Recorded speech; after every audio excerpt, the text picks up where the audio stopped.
situasi konflik dan krisis.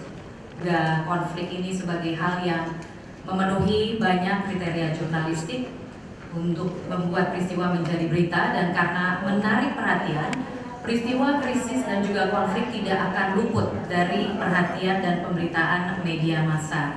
Bagi wartawan yang meliput, krisis dan konflik adalah liputan yang juga sangat menarik dan penuh tantangan dengan segudang berita dan tentunya juga potensi bahaya.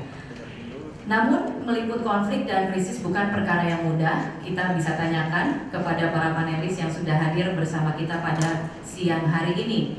Misalnya, untuk wilayah konflik yang brutal dan anarkis sangat rawan bagi keselamatan jiwa jurnalis.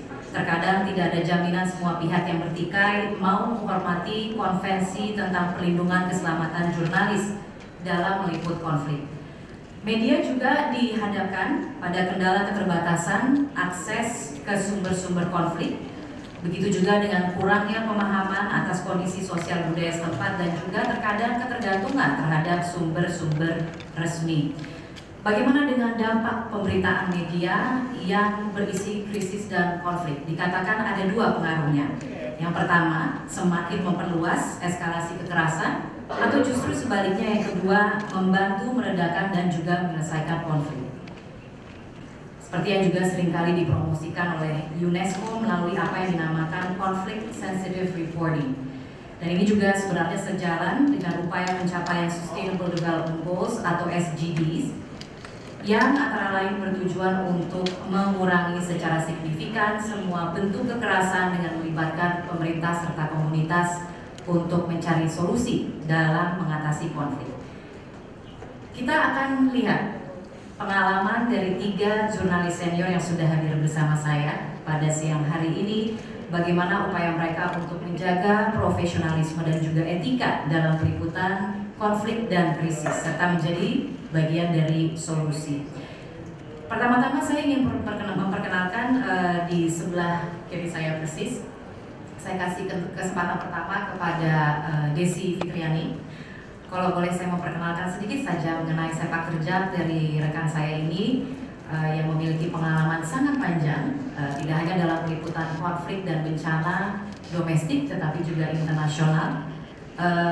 Dengan pengalaman cetak dan televisi selama kurang lebih 23 tahun, Desi ini bisa dikatakan merupakan satu-satunya wartawan perempuan yang konsisten berada di garda terdepan dalam peliputan konflik dan bencana. Boleh tepuk tangan. Baik, kalau gitu langsung saja saya persilahkan kepada Desi Fitriani untuk menyampaikan pemaparannya. Kami persilahkan. Assalamualaikum warahmatullahi wabarakatuh. Salam. Mungkin kita langsung ada video sekitar perjalanan liputan konflik selama di Metro TV sejak tahun 98 sampai sekarang. Indonesia has some conflicts and violences during the democracy process in the last 20 years. There is ethnic and religion-based violence and also separatist clashes with the army in history. Journalists in Indonesia plays an important role since they became the witness of what is going on at that time. Start with separatist group of GAM in Aceh, Papua, and Ambon, to the religion-based violence in Poso and Tantana in Sulawesi.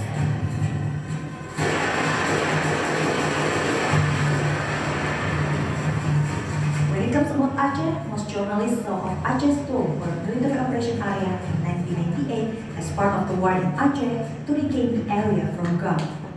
Indonesia tried to institute repressive measures.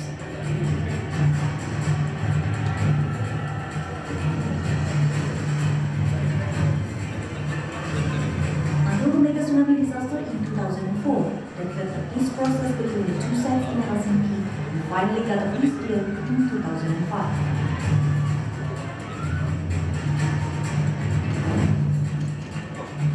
Journalism in conflict area is not only about reporting the violence in Aceh, but also the two-side stories, covering more what happened in government side and also the gun side. what are their perspectives to the situation, doing the humanitarian process to make a full story that every conflict has a deep impact to the people.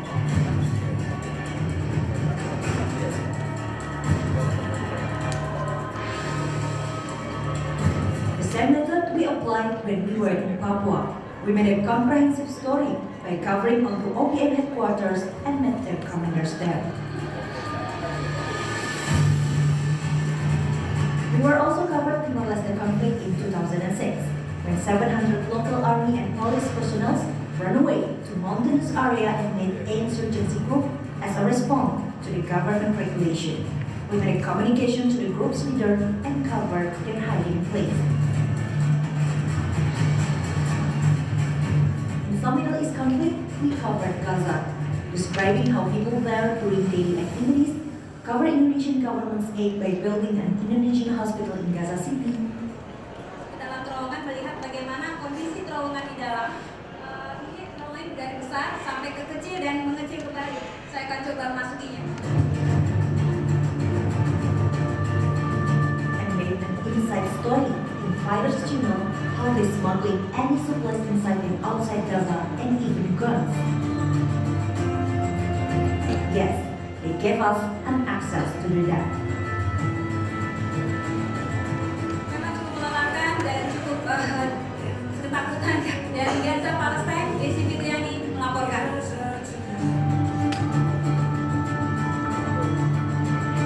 Next in Afghanistan, a story of suicide bomb by Al-Qaeda in Kabul City. Conflict in Yemen when some Indonesians joined religion-based violence there.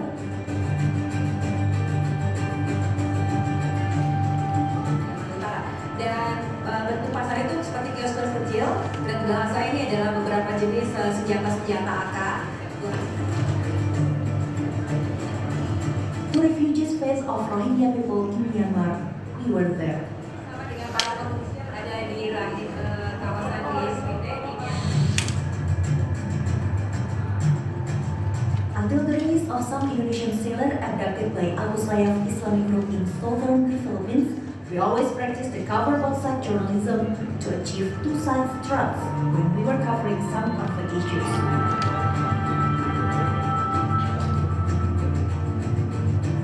We got an access to cover groups' activities in Sulu, Basilan, and Zamboanga when not all journalists are allowed to do so.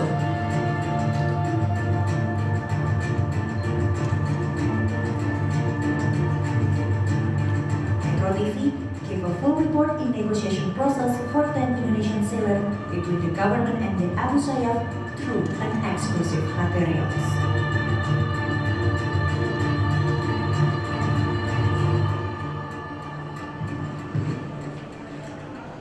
Baik, itu tadi kita bicara soal peliputan konflik di beberapa daerah. Ketika kita akan bercerita tentang adanya konflik antara kelompok separatis dengan pasukan pengamanan. Kita ambil contoh misalnya ada di Aceh. Sebagai seorang reporter konflik ataupun jurnalis konflik di daerah konflik ataupun di daerah antara dua kubu yang bertikai, ada peperangan di sana. Biasanya sebagai seorang wartawan, bagi saya sendiri, sebelum memasuki sebuah daerah konflik itu berangkat dari tempat atau dari Jakarta itu selalu mengisi dulu, mengisi apa yang konflik yang terjadi di sana, apa backgroundnya, kenapa terjadi konflik, bagaimana masyarakatnya. Jadi bahwa kita sebagai wartawan tidak mungkin, Desi Anda ditugaskan berangkat ke Afghanistan, tiba-tiba oke, siapin peralatan harus berangkat, nggak mungkin.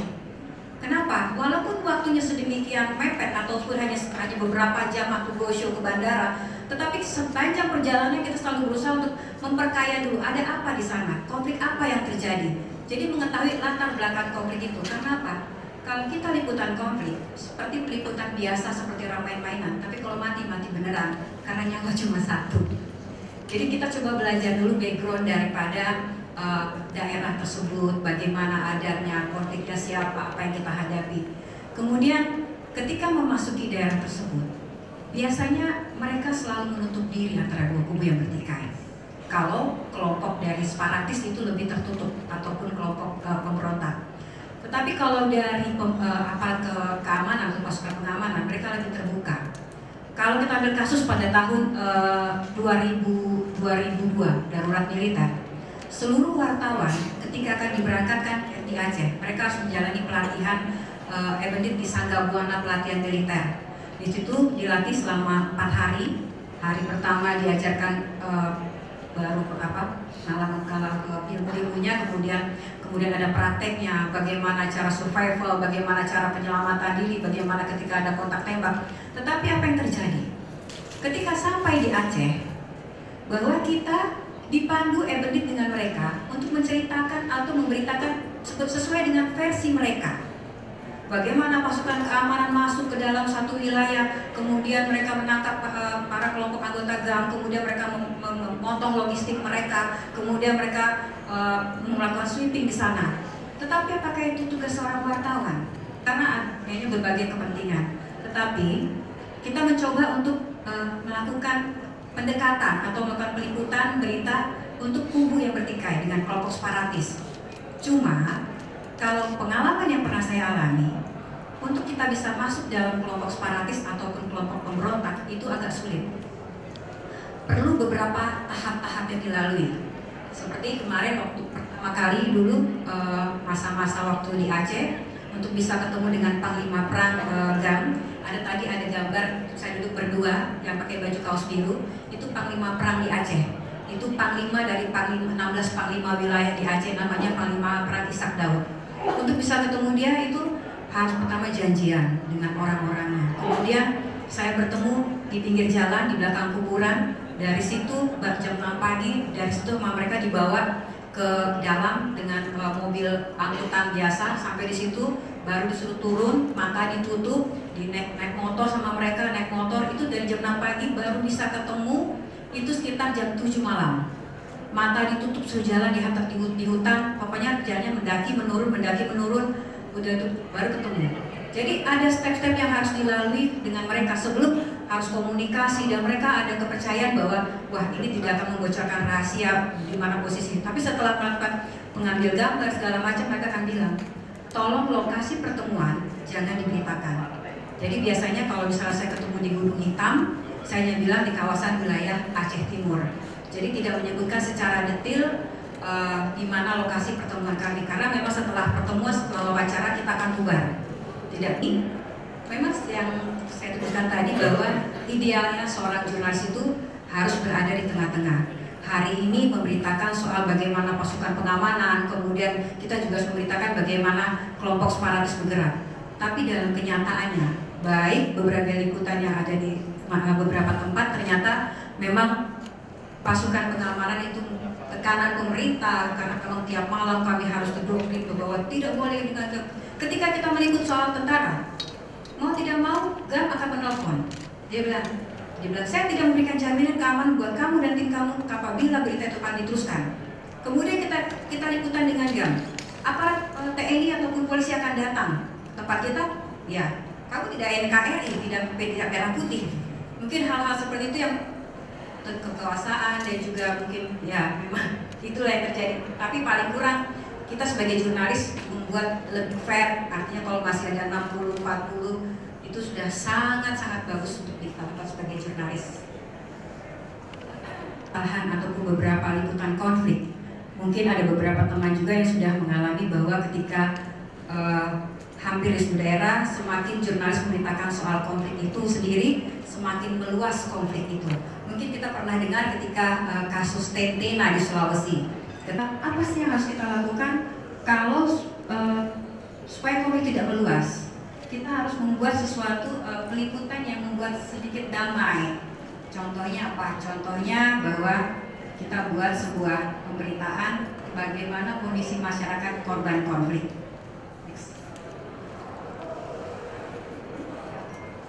Ini salah satu contohnya bagaimana kita membuat bagaimana para pengungsi korban konflik, kemudian kita bisa mengalihkan pemberitaan bahwa konflik yang memanas antara dua kubu dengan membuat berita-berita tentang anak-anak yatim. Karena memang ketika kita ambil kasus di Aceh bahwa Akibat adanya kelompok separatis GAM pada saat itu, para ayah atau para laki-laki pergi ke gunung, kemudian di situ terjadi kontak tembak, anak-anak menjadi anak yatim. Dan di situ juga di Aceh Timur ada kampung janda, karena memang mereka adalah orang-orang korban konflik juga pada saat itu, karena memang anaknya jadi anak yatim, istrinya jadi janda. Jadi makanya ternyata di laut terjadi sweeping, tidak bisa ke laut karena memang mereka di Tenggara itu dicurigai akan menyelundupkan senjata dari Filipina dan Malaysia. Jadi mereka akhirnya berada di rumah, tidak melakukan pekerjaan mereka, ya sebagian merasa kelaparan ataupun kekurangan perekonomian.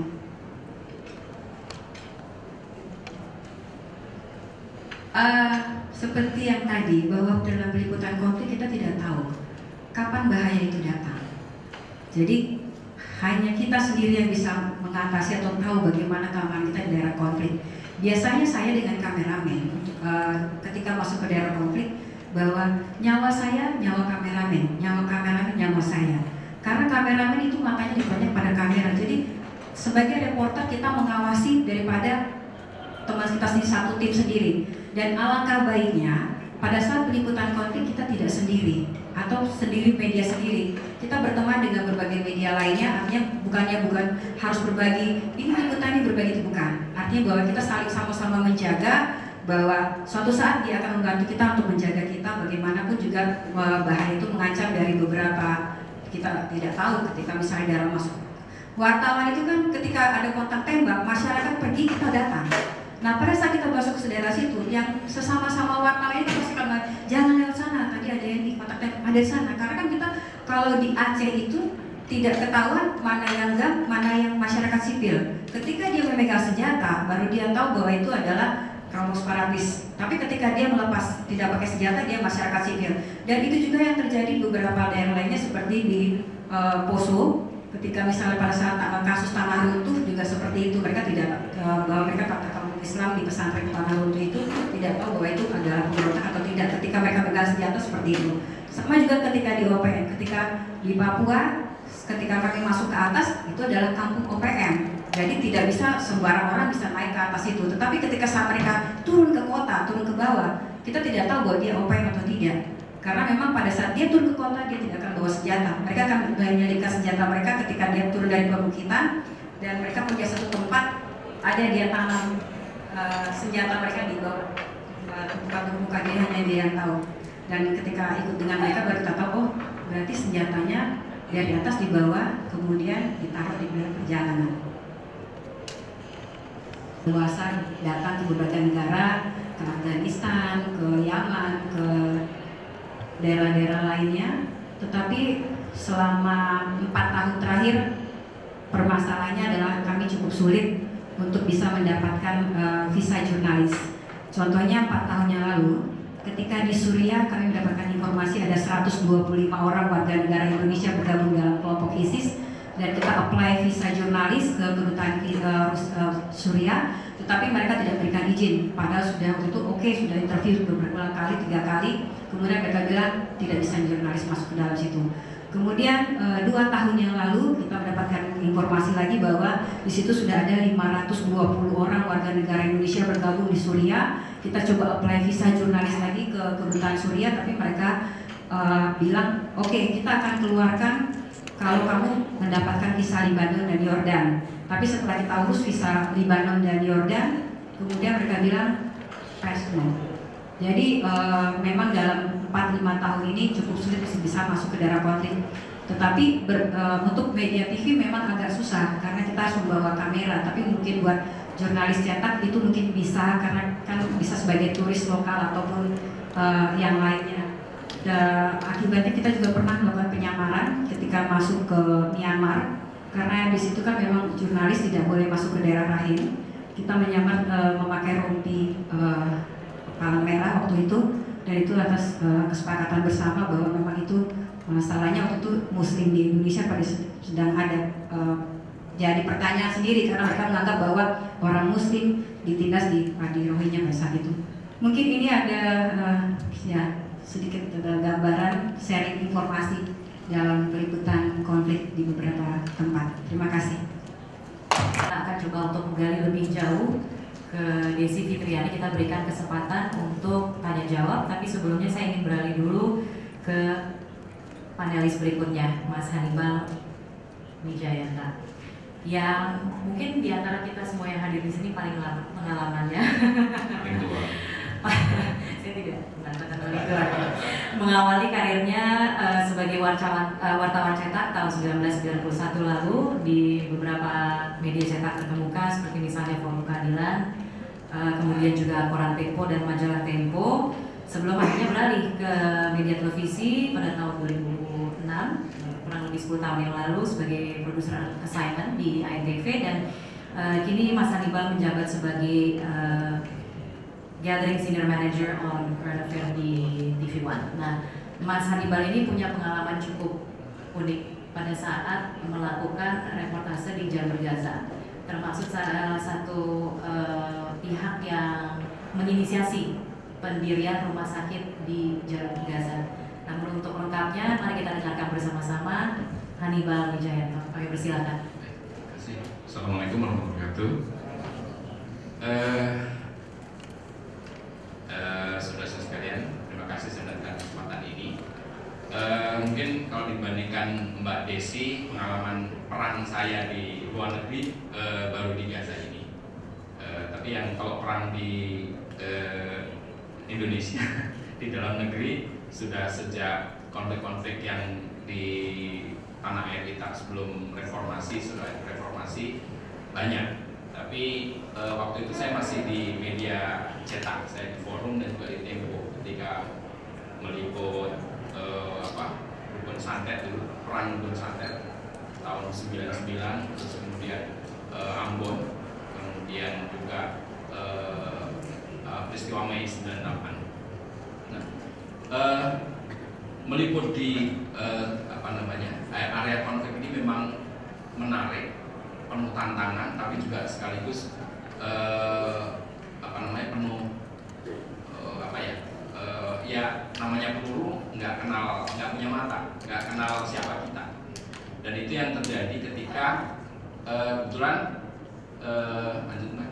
jadi perang atau konflik antara Israel dengan Palestina kan sudah lama terjadi, sejak tahun 60-an, 70-an telah terjadi perang-perang. Tapi yang kemudian cukup besar, yang paling besar dari sisi korban dan juga ekskalasi peristiwa adalah peristiwa penyerangan tanggal 27 Desember 2008 ketika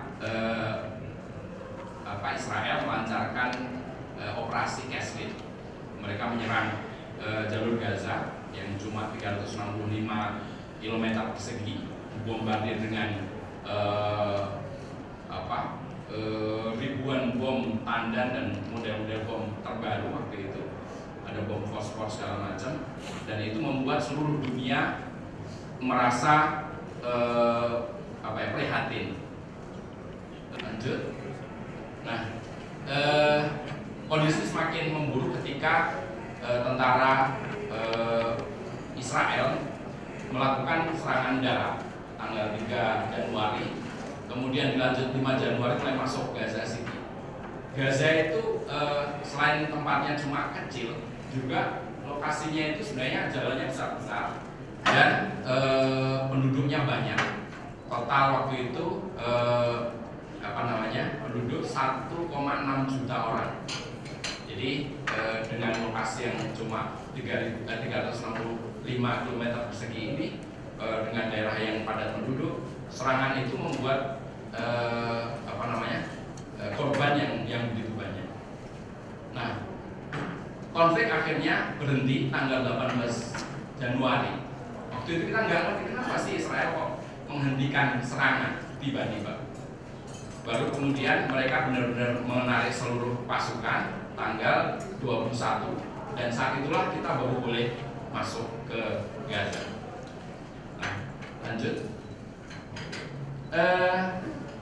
Jadi total korban di saat itu adalah 1.366 orang, termasuk anak-anak wanita dan juga orang-orang tua, dan 5.650 warga terluka. kalau kita lihat seperti gambar-gambar ini, bangunan-bangunan runtuh sekolah dan kemudian juga rumah sakit juga sempat menjadi korban serangan juga. Lanjut. Nah, kondisi yang semacam itu kemudian membuat seluruh negara merasa bersimpati dan ingin membantu masyarakat Gaza karena mereka tertutup, tidak bisa keluar, tidak bisa, bantuan juga tidak bisa masuk. Tapi tetap saja pemerintah kita 2 hari setelah serangan, tanggal 29 Desember langsung memberikan statement bahwa akan memberikan bantuan ke sana. Nah, kebetulan waktu itu begitu mendengar Bu Menteri ngomong gitu, saya telepon Bu Menteri, Bu, saya boleh ikut enggak untuk pemberian bantuan itu? Ya, dalam hati sekalian kalau bisa ini tampil nanti cari jalan sendiri untuk meliput. Ini kayak wartawan nekat ini. Kita yang biasa di konflik saya kayak gitu, barengnya sama tim, habis itu nyari jalan sendiri, itu biasa. Ternyata bersama saya ada juga 5 orang wartawan lain yang sama juga, mereka juga nelpon Bu Menteri, terus Bu boleh ikut nggak? Ikut ya lah. Akhirnya tim kemanusiaan dari Indonesia yang pejabatnya cuma ada 3 dari Departemen Luar Negeri sama Departemen Kesehatan, terus ada 5 orang dokter, terus 6-nya wartawan. Nah di sana lanjut Pak, kita ketemu sama para pejabat Jordan, kemudian pejabat Palestina. Tapi di situ akhirnya kita tahu bahwa ternyata kalau lewat aman atau lewat perbatasan yang dengan aman ini, dengan Jordania ini, kita nggak bisa ke depan karena kita ketemu dengan Mr. Peter Ford dari UNRWA, itu bilang bahwa ya sama aja ditutup. Lanjut dulu. Nah ini ini pemirsa, di belakang saya ini ada penyerahan adalah obat-obatan yang diserahkan oleh pemerintah Indonesia kepada rakyat Palestina. Jumlah obat-obatan adalah 220.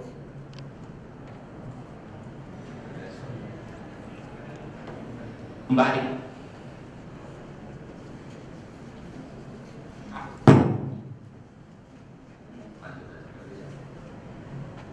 Lanjut aja. Jadi ini penyerahan ketika di Jordan. Karena kita kemudian kan baru juga, walaupun itu ada orang deblu ya, kita baru sadar bahwa saat itu kalau kita ngasih bantuan lewat tepi barat yang dapat orang Fatah. Sementara kalau kita ke Gaza kan orang-orangnya dari orang-orang Hamas, jadi dipastikan nggak akan sampai.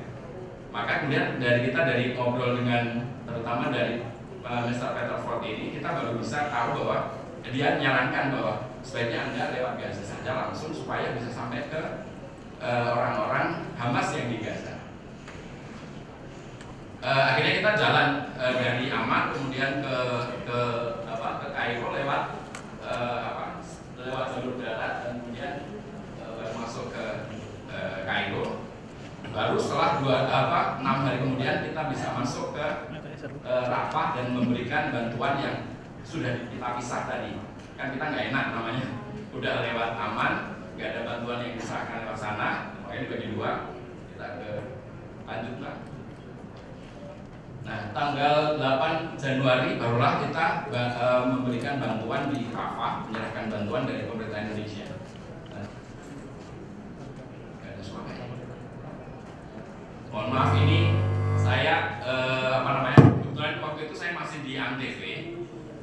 Banyak gambar-gambar yang lama ini masih di Antv dan nggak tahu waktu itu masih ada. Saya cuma dapat raw ininya aja yang sempat saya copy. Ini perwakilan dari Hamas yang menerima bantuan kita. Indonesia, di Indonesia, Bapak Ustaz, wajib Bapak Chandra Wizaratul Kharijiyah Indonesia Jakarta. Nah, tanya, Pak Ustaz.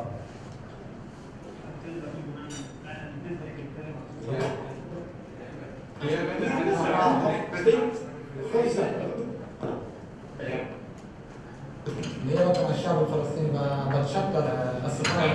الشعب الاندونيسي كله الذي مثل الشعب الفلسطيني المحاصر المنكوب. وشكرا جزيلا له. Lanjut aja, lanjut. Ya, pemberian bantuan sudah selesai. Tugas pertama kita sudah selesai karena kita kan masuk dalam tim Departemen Kesehatan untuk memberikan bantuan. Yang lainnya tim yang para pejabat sudah baru pulang. Kita ngapain nih kalau gitu? Ya udah, kita bertahan. Kita memutuskan bertahan bukan berarti terus ya udah tinggal di situ. Kita harus bolak-balik ngurus ke Mesir. Negara Mesir adalah negara darurat militer. Jadi kita semuanya harus ngurus izin segala macam bolak-balik untuk hanya sekedar dapat pas masuk, termasuk tanda tangan siap mati untuk dan tidak akan mengklaim pemerintah Mesir dan sebagainya. Ada 5 jurnalis dan 5 dokter yang tetap kemudian tinggal di sana. Nah, tinggal di sana itu maksudnya belum bisa masuk karena border ditahan, ditutup oleh tentara Israel. Kita bertahan di situ sekitar 2 minggu. Kita bolak-balik di Rafah itu terbagi menjadi 2 wilayah, Rafah Mesir dan Rafah Palestina. Kita bisanya masuk cuma di Rafah Mesir. Nah, saat itu lanjut Mbak. Kita di wilayah inilah kita biasa meliput. Sementara daerah yang Gaza sebelah sana ini bordernya. Nah, sebelah sana dibom berkali-kali oleh Mesir dan kita meliput apa yang terjadi di sana. Semua wartawan dari seluruh dunia nggak bisa masuk. Lanjut dulu. Ini salah satunya. Nah, ini repotnya ketika kita liputan cuma sendiri. Gak bisa jalan tadi, atau nggak apa-apa deh. Tadi pemboman beberapa tempat yang cukup ramai waktu itu. Repotnya kita kalau jalan sendiri dalam liputan konflik ini, ya kita bawa kamera atau kalau nggak stand up-nya dipasang gitu diri sendiri. Nah, ribet ini. Kalau kayak Mbak Desi gambarnya pasti lebih bagus kan. Oh sendiri juga. Ke Gaza di terowongan sendiri. Oh ya, sip gitu. Nah, itu yang kemudian kita di sini di setiap hari melihat bagaimana korban serangan Israel itu dibawa keluar, terus kemudian dibawa ke rumah sakit di Mesir. Nah, tapi nggak bisa masuk, kita gemes saja. Di mana kita bisa masuk? Sampai 2 minggu lebih kita bersama ratusan wartawan dari seluruh dunia tunggu di situ. Lanjut. Nah, ini saya dan Mahendra Wisnu ketika kita iseng kan, setelah kita di situ meliput bom aja kita nggak ke utara. Nah, di situ kita ditangkap sama tentara Mesir yang mereka nggak bisa bahasa Inggris. Bahasa Arabnya saya juga nggak terlalu paham karena logatnya juga beda. Dalam todongan 5 AK-47 kita diinterogasi, udah pucet juga nih kita. Komandannya alhamdulillah datang dan ngobrol-ngobrol, ternyata dia ketika kita bilang bahwa kita dari Indonesia, langsung nyambung, Indonesia ini saya friend. Kita sama-sama, kita Anda kawan saya kawan Anda. Anda cuma lewat aja kan, dia nggak begitu melihat ID kita nggak langsung udah bebaskan. Sementara ada sopir yang selalu bersama kita itu udah pucet, dia udah kabur duluan karena kenapa kamu kabur dulu? Saya takut Anda pasti mati gitu.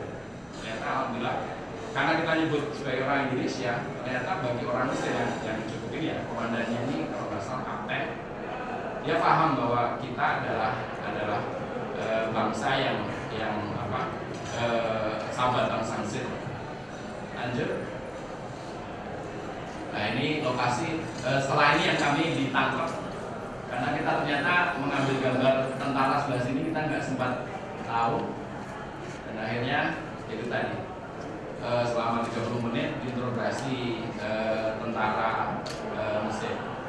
Nah, ini ternyata ada menjaga di sini.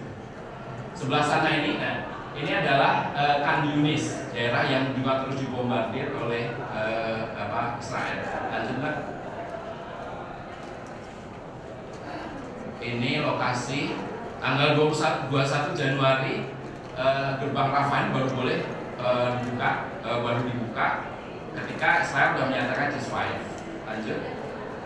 Nah, ini kawan-kawan dari wartawan dari seluruh dunia bersama kita masuk untuk pertama kalinya ke wilayah Gaza.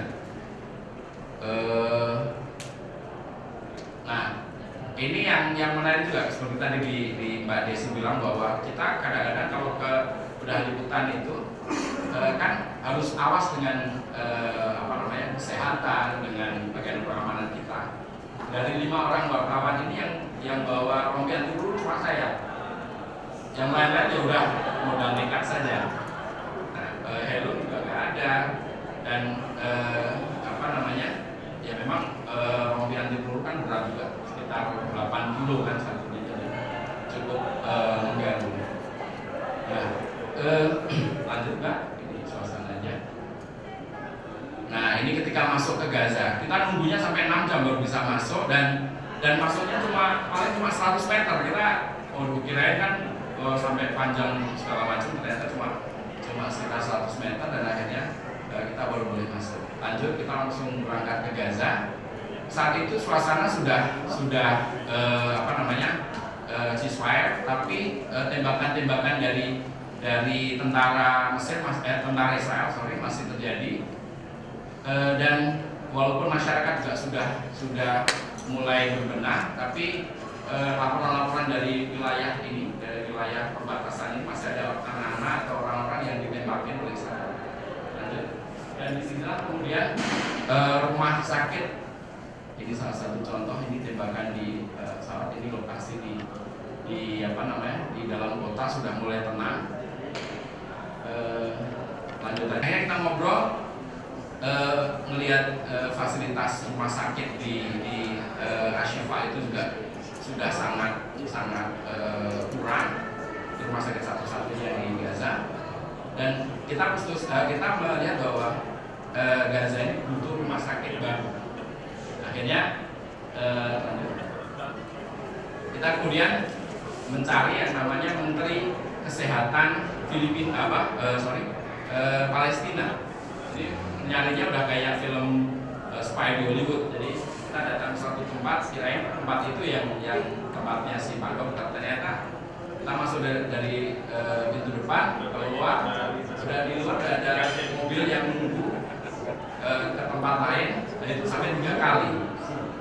Akhirnya baru ketemu sama si Pak Dokter, karena dia termasuk pimpinan Hamas yang memang disembunyikan dari serangan Israel. Barulah kita ketemu dan disitulah kemudian kita menandatangani MOU pembuatan rumah sakit. Kebetulan saya sendiri yang bikin MOU-nya, yang walaupun kemudian sama pemerintah Indonesia ya juga, ini kok bikin MOU kok kayak gini, kayak apa aja, ketawa aja. Nah, habis situasinya kayak gitu dan kita sendiri juga saya belum pernah lihat bagaimana MOU diplomasi yang asli kan ya, udah seadanya aja. Ya, akhirnya ini tetap menjadi sejarah bahwa kita kemudian merencanakan pembuatan rumah sakit di Gaza. Oke. Dari sinilah kemudian saya melihat bahwa di saat perang Gaza, jurnalis seperti saya itu tidak hanya memainkan peran sebagai pewarta saja, tapi juga termasuk menjadi pekerja kemanusiaan. Karena di sana kita juga ikut membantu di rumah sakit. Terus saya juga banyak di rumah sakit. Kita bantu alat mana-mana, terus kemudian termasuk merencanakan rumah sakit ini. Dan yang menurut saya peran lain adalah menjadi diplomat. Dan tentu saja bukan berarti diplomasi dalam arti umum yang khusus gitu, tapi multi track diplomation, di mana seluruh rakyat Indonesia pun berperan untuk menjadi wakil bangsanya di luar negeri. Terima kasih Mas Hannibal. Dan berikutnya saya ingin persilahkan kepada Mas Anggi Mulya Makmur yang juga merupakan wartawan senior yang telah melintang konflik dan krisis dari sejak awal kiprahnya di dunia jurnalistik sekitar 13 tahun. Assalamualaikum warahmatullahi wabarakatuh, selamat sore. Saya sebenarnya paling junior. Sama Mbak Desi, saya beruntung banget kenal Mbak Desi. Mungkin baru sekarang ketemu Mbak Desi bareng-bareng pakai pakai rapi lebih dingin Mbak ya. Biasanya di tengah itu saya masih reporter junior. Saya join sebagai jurnalis TV tahun 2001. Dan ketika saya mendapatkan tugas itu saya bukan jadi tim inti buat tim embed ke liputan tahun waktu itu seperti Mbak Desi bilang, TNI membentuk semua wartawan yang harus liputan ke Aceh itu harus melalui pelatihan di Sangga Buana. Dan saya nggak masuk ke tim itu karena memang saya tidak untuk diproyeksikan sebagai tim pertama yang untuk masuk ke Aceh. Dan ternyata situasi berubah. Saya ternyata tiba-tiba saya masih ingat Juni 2003 saya ditelepon sama kontib saya. Saya ditelepon oleh kontib saya untuk saya segera besok pagi untuk terbang ke Aceh, menggantikan rekan saya yang ikut tim embed dan dia harus pulang mendadak. Saya nggak tahu alasannya pulang kenapa. Dan saya yang tadinya harusnya masuk pada Aceh langsung diminta untuk ke Lok Semawe. Jadi daerah liputan saya itu ada di Biren, Lok Semawe, Aceh Utara sama Aceh Timur. Persis sama dengan Mbak Desi waktu itu pertama ya. Dan saya sama yang Mbak Desi, saya juga lakukan riset dulu. Next. Saya riset dulu, saya cari tahu siapa sih Panglima Komando TNI, namanya Bapak Brigjen Bambang Darmono, panggilannya BJ dulu ya, legendaris banget. Saya cari tahu nih beliau siapa. 74 admil ya Mas ya. Kebetulan junior pade saya di admin, jadi saya kontak lewat pade. Pokoknya saya pengen ketika masuk akses itu lebih aman, lebih enak. Saya kaget karena saya baru hari pertama banget. Ternyata teman saya yang pulang ke Jakarta mendadak itu melakukan kesalahan. Harusnya beliau tidak ikut lagi ke dalam liputan, dia maksa masuk dan Pak Bambang ini marah. Makanya dia pulang dan menggantinya saya dan saya tidak diceritakan apa yang terjadi. Jadi saya langsung kena gambaran seperti itu. Mbak Desi pasti tahu juga kan? Kita mau lapor dulu Mbak ya. Langsung kena gampar satu kali itu, langsung dimarah-marah. Saya langsung tarik Pak Yani waktu itu Pak Letkol, Pak Yani sekarang ketua LSM. Kemudian beliau beritahukan kalau saya mau liputan, maka saya syaratnya harus lapor setiap hari ke Koops apa yang akan saya lakukan. Yang kedua, saya harus menyebut jam dengan sebutan GBSA, Gerombolan Bersenjata Sebatas Aceh. Itu harus. Kalau enggak, maka saya akan kena panggilan lagi malamnya lagi. Seperti itu. Ya. Jadi itu bukan izin dari Koops. Saya waktu itu lapor sama kantor, sama korik saya, bilang saya ada di hotel. Saya bilang apa yang terjadi, saya bilang seperti itu. Dan karena saya waktu masih baru, maka kalau saya bilang maju terus nggak boleh pulang. Yang pertama ya, pertama untuk liputan konflik wartawan baru. Dan yang saya lakukan adalah saat itu besok paginya saya mulai berkeliling dari Biren sama Langa terus sampai masuk ke Juli untuk ketemu dengan pasukan-pasukan langsung, komandan-komandan batalion-batalion. Dan ternyata cara itu lebih efektif kita untuk bisa mendapatkan berita. Mereka lebih welcome, mereka lebih enak. Walaupun nantinya sebagai besar ya ada beberapa triknya, ada kalau ketika sedang ada peristiwa besar, kayak ketika tewasnya 7 tentara TNI di Matang Kumbang, selama 1 bulan kalau setiap ada wartawan masuk Matang Kumbang pasti kita akan kena maki-maki lagi. Dan saya masuk ke Matang Kumbang sampai sejauh 8 kilo tanpa melewati ada pos penjagaan. Dan ketika di pos terakhir saya baru dicegat dan saya dipersalahkan lagi karena tidak lapor di setiap pos. Ternyata saya baru tahu ada 5 pos di situ yang berdiri dan waktu itu kosong bareng-bareng. Saya harus pulang lagi ke tiap pos untuk lapor, minta maaf, dan setiap lapor pasti kena mati lalu kena gambar di pos terakhir sama Letkol. Gambar Letkol Mas Karanas hari ini Pijen. Ya, jadi seperti itu. Jadi emang jadi seperti itu.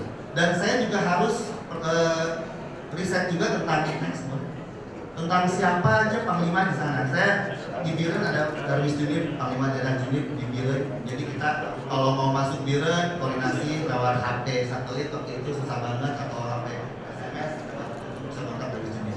Di Pasai ada Sofian Daud. Yang paling susah ketemu, yang paling gampang dihubungi Sofian Daud tapi susah ketemu. Darwis Junip susah dihubungi dan susah juga dihubungi. Yang paling mudah lagi dari Sakdal. Ini adalah Panglima daerah Perlak, Aceh Timur. Dan lagi-lagi ketika saya nantinya ketemu dengan mereka, selalu ada aja tentara GAM, pasukan GAM, itu yang emosi juga, karena saya selalu menyebut dengan GBSA. Ya, jadi saya ketika kalau masuk GAM, pasti kan yang pertama, saya ketika masuk GAM itu langsung mengarahkan AK-47-nya, ngomong ke saya, terus sambil nyebut nama lengkap saya. Kamu Andi Mulya Mahmud dari TV 7, saya masih dari TV 7. Ini dengan nyebut nama lengkap.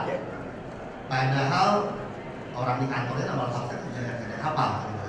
Jadi ternyata mereka sangat nonton sekali setiap laporan berita TV nasional. Metro Mbak Desi sangat dikenal banget. Gak perlu kenal nama, laptop bisa langsung tahu Mbak Desi lah, nyebut pasti. Ya, jadi semua langsung dihafal satu persatu oleh mereka. Dan itu dengan emosinya karena saya menyebut GBSA. Penyebutan itu memang adalah permintaannya TNI. Akhirnya memang Mbak Desi bilang 60-40 kita memang berusaha untuk bagaimana caranya peliputan realita kejadian kita hadirkan. Tekanan selalu ada, tinggal bagaimana kita memainkan tekanan itu aja. Next.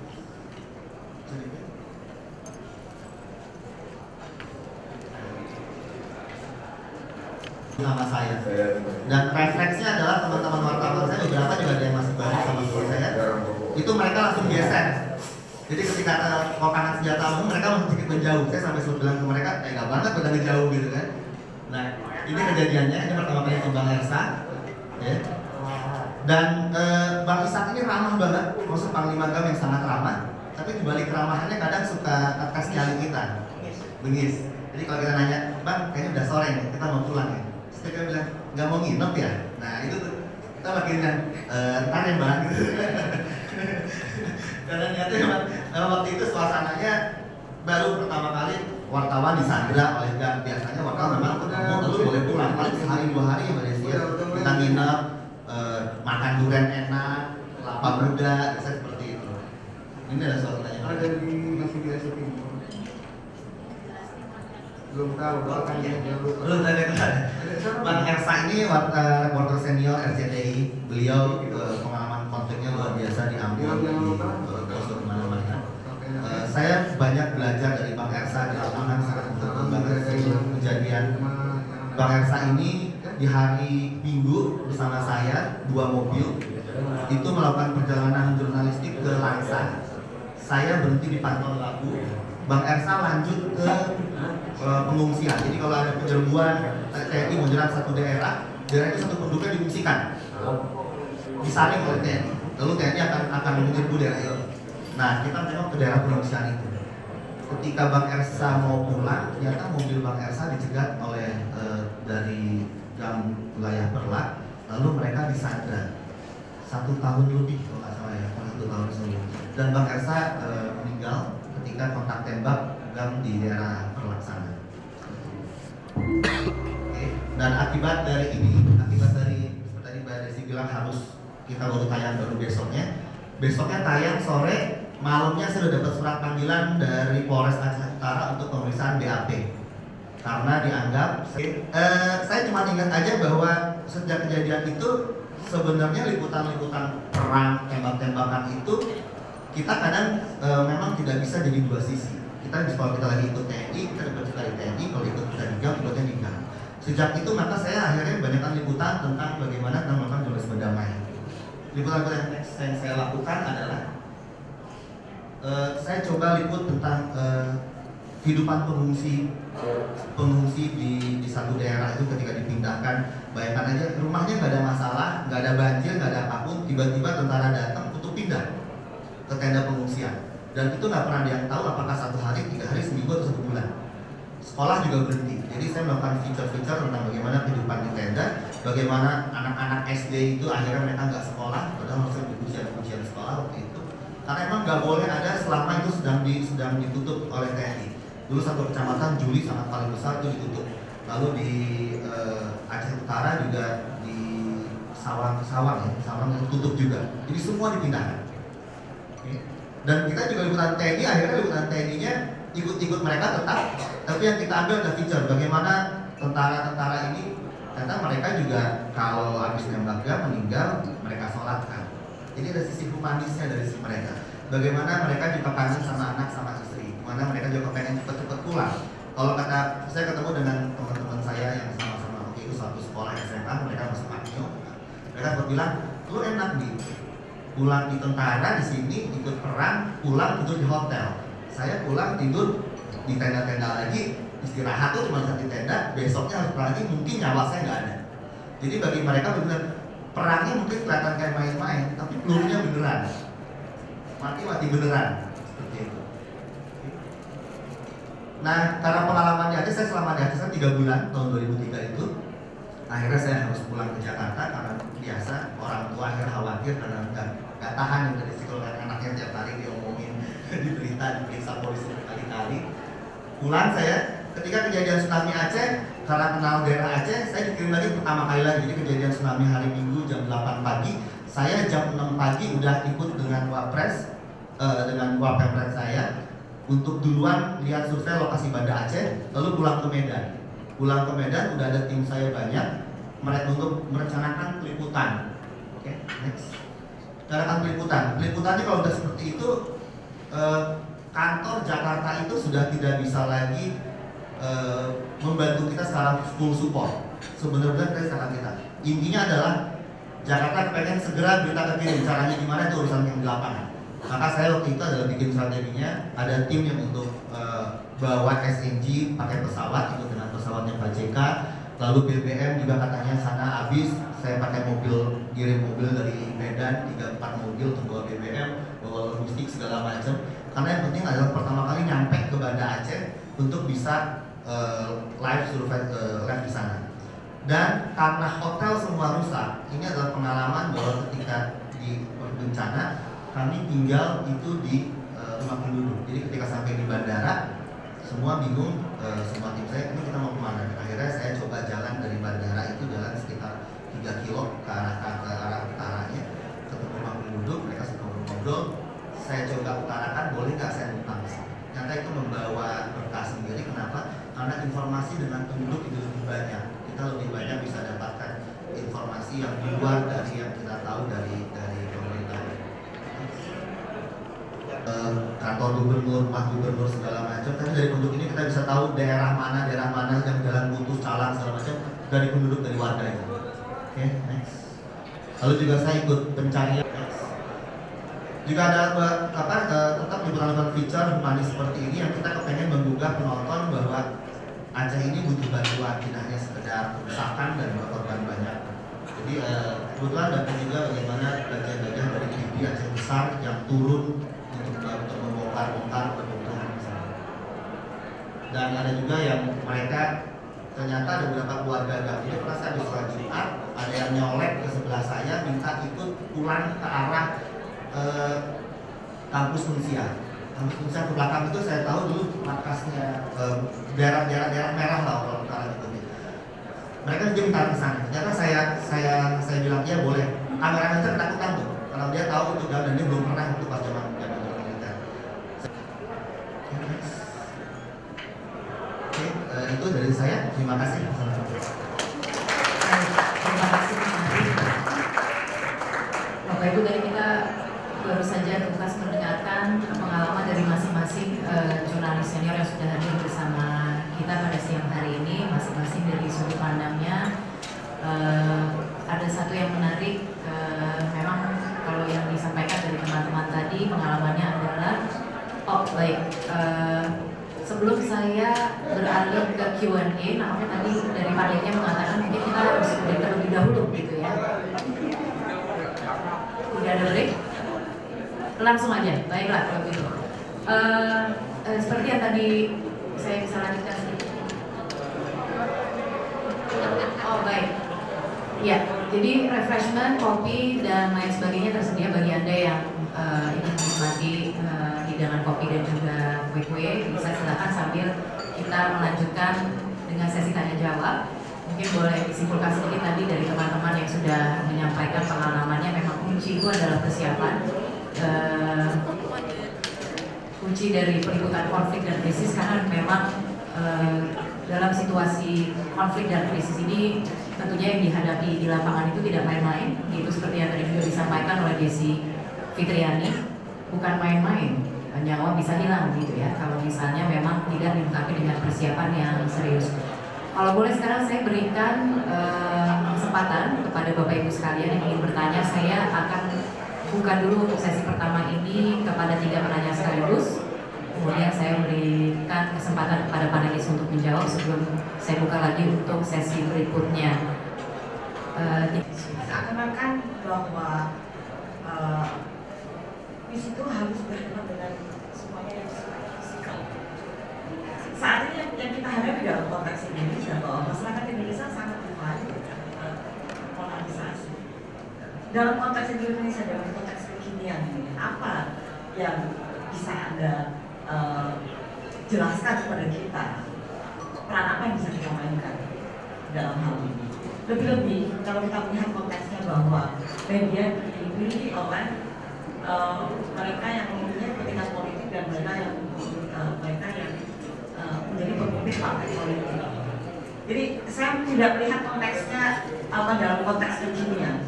Saya paham situasi di Afghanistan, situasi di Aceh, di Timur Timur. Saya juga pernah mengalami hal itu. Tapi dalam konteks saat ini, apa yang bisa dimainkan? Karena kalau kita ingin juga memainkan peran kita untuk menunjukkan situasi, kita menyatukan unified semuanya dari kelompok-kelompok yang saat ini sulit sekali untuk move on. Baik dari walaupun ini konteksnya dalam konteks pilkada, tapi bagaimana masyarakat Indonesia saat ini bisa berkembang. Itu saja, terima kasih. Baik, Mbak Dian. Langsung berikutnya lagi, silakan. Thank you, 3 panelists with really good and valuable presentations. My name is Najibah Ayubi. I'm from Afghanistan. I'm working for the Kilit Group. My question going to the first speaker, which she talked about fair and balanced reporting. I'm coming from a country that every day, even sometimes every hours, attack happen. And when we want to balance the report, sometimes government and sometimes opposition doesn't want to talk. Even if you know, in the last 2 years, U.S. used the biggest bomb eastern part of Afghanistan. And they just announced that there are 36 ISIS killed by that bomb, which was very expensive for killing 36 ISIS. But even up to now, which two weeks, more than 2 weeks gone, no journalists are allowed to go to the area, in the exact area, and see what happened. And nobody saw the body of any ISIS or anybody. Or at the same time, in north of Afghanistan, an attack happened, and one day 10 Taliban entered in an army base, and they killed. Sometimes there is different figures. Sometimes they say there is 140. The official report is from government is 140 people killed and many others injured. But still there is no report. In that case also they didn't allow journalists to go. If we go to fair and balanced reporting in that kind of country, we have to report no report, because no news will happen, because if we wait for that, people will remain without any information about what is going on in the country. What is your view about this issue in this kind of countries? What the journalists can do? Very well. Thank you for that. The next one. Yang di belakang. Yang di belakang terlebih dahulu. Hi, I'm also going to ask in English. My name is Policia, I'm the Middle East Bureau Chief for RT, Russia Today. I really found your presentations very interesting. Thank you very much for that. My first question is, I'm also a book correspondent like yourself, and I'm always asking myself whether or not we have a future. Do you think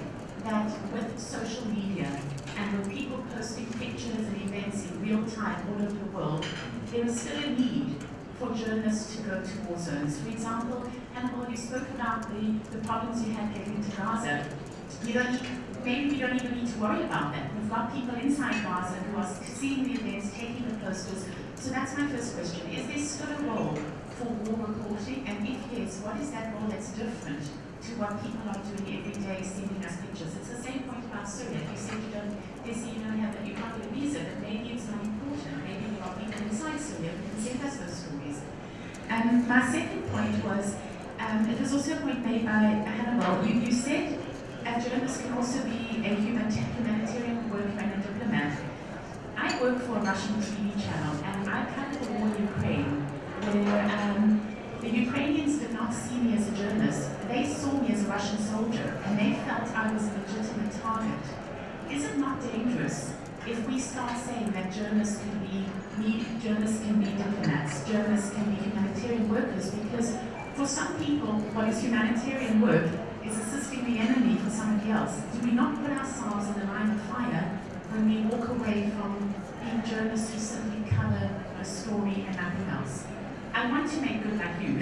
I'm not criticizing that. I'm just asking how we protect ourselves if we present ourselves in that way. And then my third question was, Desi, you made the point that maybe we should focus on peace journalism.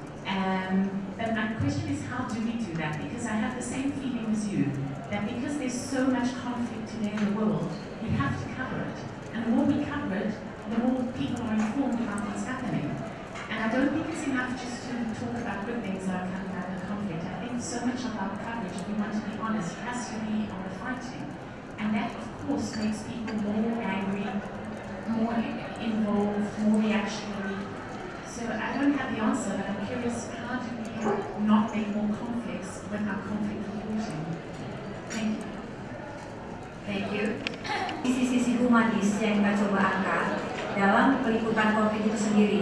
Seperti kita, saya mencatat contoh bahwa di Aceh itu gara-gara terjadi konflik antara kelompok separatis GAM dengan pasukan pengamanan, kemudian para laki-laki naik ke gunung bergabung dengan pasukan GAM dan terjadi kontak tembak di sana. Ada anak-anak yatim, anak-anak menjadi yatim, dan ada kampung janda di Aceh Timur itu. Dan kita menggambarkan bagaimana anak-anak itu tidak lagi bisa hidup seperti sedia kala gara-gara konflik.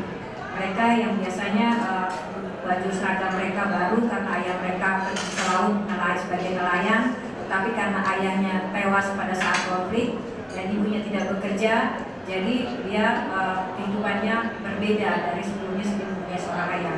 Kemudian kalau kita masuk lagi ke kampung-kampung, bahwa di situ mewawancarai warga, bagaimana Bu sekarang kondisinya, apakah kehidupan, kita melihat ke dapur mereka tidak ada beras, jadi gara-gara konflik perekonomian mereka, kehidupan keluarga mereka itu terganggu. Dan ketika di warung-warung kopi itu banyak anak-anak ataupun banyak orang-orang malah duduk di warung kopi yang teraman, karena mereka mengatakan kenapa tidak bekerja. Bagaimana kami mau ke laut? Kalau di laut sweeping aparat terlalu banyak. Jadi kalau mereka keluar kira-kira 1 mile dari kawasan Aceh Utara atau Aceh Timur, mereka akan berhadapan dengan patroli. Semua akan diperiksa. Walaupun mereka baru mendapatkan ikan, semua ikan akan dikolek. Karena dianggap nantinya akan menghidupkan senjata dari Filipina dan Malaysia. Dan ketika mereka kembali, mereka harus lapor sama aparat. Begitu juga ketika mereka bagaimana seorang tidak bisa ke ladang, sayuran mereka rusak, sayuran mereka busuk karena tidak bisa dipanen, karena mereka tidak bisa menengok ladang mereka. Jadi bercerita bagaimana kehidupan petani yang tidak bisa seperti sedia kala, mereka harus hidup apa adanya, tidak bisa lagi mendapatkan upah dari petani mereka, tidak bisa mendapatkan hasil panen mereka gara-gara konflik ataupun banyaknya aparat atau penjagaan menuju ke tempat ladang mereka yang rata-rata di kawasan hutan tersebut. Jadi ada beberapa sisi-sisi peace jurnalis, artinya bahwa bukan kita mengeksplor bagaimana penderitaan masyarakat korban konflik, tapi itu adalah fakta. Dengan menghadirkan sebuah fakta bahwa masyarakat menjadi korban konflik semakin banyak, semakin meluas, dan itu perekonomian juga turun, kehidupan masyarakat otomatis utamanya bahwa mental anak-anak mereka begitu mendengarkan kontak tembak mereka akan lari ke bawah tempat tidur. Bagi kita untuk orang-orang jurnalis, bahwa kan kalau gambar ada anak bersembunyi di bawah tempat tidur dan mereka tidak mau keluar lagi dari rumah atau merasa takut ketika pasukan datang patroli ke kampung-kampung mereka, itu sudah menjadi trauma tersendiri. Mungkin dari sisi bagaimana kondisi masyarakat sebenarnya itu akan mungkin jadi visi jurnalis bukan berarti kita mendamaikan konflik, apalagi wartawan mungkin bukan orang yang bisa menghentikan konflik pada saat itu, tetapi paling kurang dengan pemberitaan kita bagaimana berita-berita humanis atau masyarakat korban konflik itu akan membuat konflik itu sedikit menurut bahwa orang kalau konflik berarti akibatnya seperti ini, berarti mungkin agak mengurangi lah. Kemudian dari Afghanistan, bagaimana membuat sebuah berita yang fair dan balance pada akses tertutup, kemudian tidak ada informasi. Ini berapa kali pernah saya alami bahwa memang kenyataannya kita tidak bisa cover both side, menanya berapa sebenarnya sumber resmi itu berapa korban tewas, berapa apa yang terjadi di sana.